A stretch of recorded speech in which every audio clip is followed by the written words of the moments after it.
بسم اللہ الرحمن الرحیم۔ آج ہم انشاءاللہ غسل کے سنت طریقے پہ بات کریں گے کہ کس طرح غسل کرنا سنت ہے۔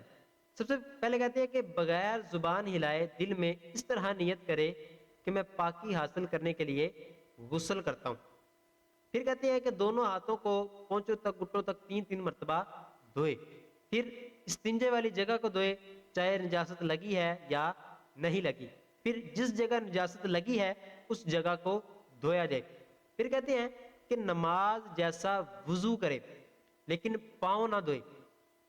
اگر بندہ اونچی جگہ پہ بیٹھے پھر پاؤں دھو لے، اگر اونچی جگہ پہ نہیں بیٹھا پھر پاؤں نہ دھوئے۔ پھر کہتے ہیں کہ بدن پر تیل کی طرح پانی کو چوپٹ لیا جائے۔ پھر کہتے ہیں کہ 3 مرتبہ دائیں کندھے پر پانی ڈالا جائے، 3 مرتبہ بائیں کندھے پر پانی ڈالا جائے، تو پھر تمام بدن پر پانی بہایا جائے۔ اب چونکہ ہمارا غسل ہو چکا، اب غسل والی جگہ سے الگ ہو جائیے۔ اگر آپ نے پہلے پاؤں دھوئے تھے تو ٹھیک ہے، وگرنہ اب پاؤں دھو لیجئے۔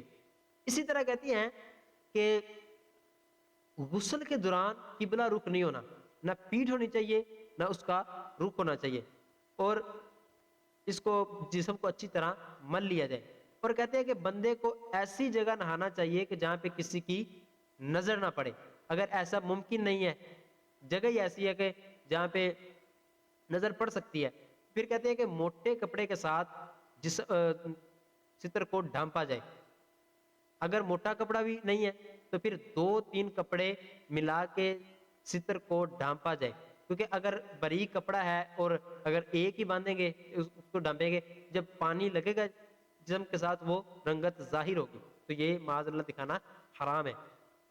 اسی طرح کہتے ہیں کہ غسل کے دوران کلام نہیں کرنا، اور یہ ہمارے حضرات میں پایا جاتا ہے کہ جب بندہ غسل خانے میں چلا جاتا ہے تو یہ ہوتا ہے کہ یار صابن پکڑائیں، اندر سے آواز آ رہی ہوتی ہے او یار موٹر چلائیں، یار تولیہ پکڑائیں، فلاں چیز پکڑانا، تو یہ کلام نہیں کرنا غسل کے اندر۔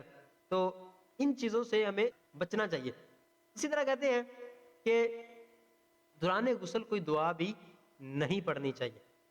تو اب غسل کرنے کے بعد مکروہ وقت نہیں ہے تو 2 رکعت نفل ادا کر لینا، یہ مستحب عمل ہے، کر لیں گے تو ثواب ہے، اگر نہیں کریں گے تو گناہ نہیں ہے۔ تو اللہ تعالی ہمیں صحیح معنوں میں طہارت حاصل کرنے کی توفیق عطا فرمائے، آمین، بجاہ النبی الامین، وصلی اللہ تعالی علی خیر خلقہ محمد۔